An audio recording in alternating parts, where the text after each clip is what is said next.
Aujourd'hui, nous ne pouvons plus porter le 8 mars parce qu'on n'est pas à l'aise dans notre pays. Nous avons, tout est bouleversé. Le temps est différent, difficile, un style. On ne comprend pas.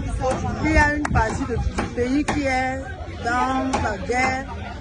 Les enfants sont tués par-ci par-là. Il y a l'injustice de part et d'autre. Les femmes meurent, les viols, on n'entend pas. Le pays est dans l'insécurité. La vie est chère, devenue très chère au pays.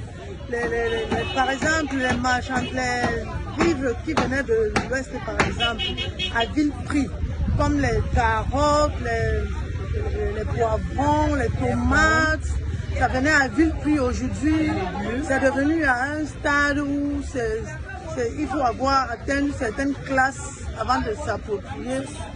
La carotte, par exemple, qui coûtait même 7 000, 6 000 le sac. Aujourd'hui, on parle de 20 000. Il y a les arachides qui étaient à 150 francs la boîte, 100 francs même. Aujourd'hui, nous parlons de 200, 250, voire même 300. Le poisson, alors, c'est la catastrophe. On n'en parle même plus pour la viande.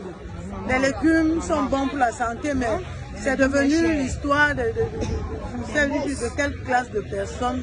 Vraiment, avec tout ça, on ne connaît pas comment on peut s'épanouir. Un jour comme celui-ci, on est obligé d'être triste, de démontrer notre tristesse, parce que ça ne va pas. Nous sommes habillés en noir parce que vraiment, on essaye de s'exprimer. C'est une façon de s'exprimer, si c'est pas parce que la tenue même du 8 mars était appropriée, peut-être à 5 000 francs, 6 000. Aujourd'hui, c'est devenu, je ne sais pas, on parle de 15 000. Vraiment, ce n'est même pas à la portée de la classe moyenne. Qu'est-ce qui va nous pousser à nous réjouir? Nous sommes obligés seulement de manifester notre mécontentement comme ça. Là. Vraiment, on ne connaît même pas où on se trouve. On est un peu perdu. Nos enfants, on s'époumonne, on sort très tôt le matin. On vient là, déjà à 3h34, nous sommes sur le marché. Il faut chercher à vendre pour s'approprier un peu d'argent pour préparer aux enfants. On les envoyait à l'école, subvenir à leurs besoins. Ce n'est déjà pas facile. Maintenant, quand on finit même avec la scolarité, et ils arrivent même, peut-être ils ont même le bac. Ils vont même à l'université, ils arrivent même à la fin des études. Ils rentrent prendre place à nos côtés au marché, vraiment. Il faut qu'ils soient en train de vendre encore avec nous.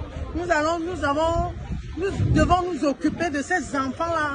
On s'est déjà occupé d'eux pendant tout le parcours scolaire. On va encore s'occuper d'eux et de leur famille. S'ils ne viennent pas là nous soutenir, ils vont même sortir dans la rue. Ceux-ci seront des bandits, des voleurs, vraiment. On ne sait plus à quelle sorte se vouer. Vraiment.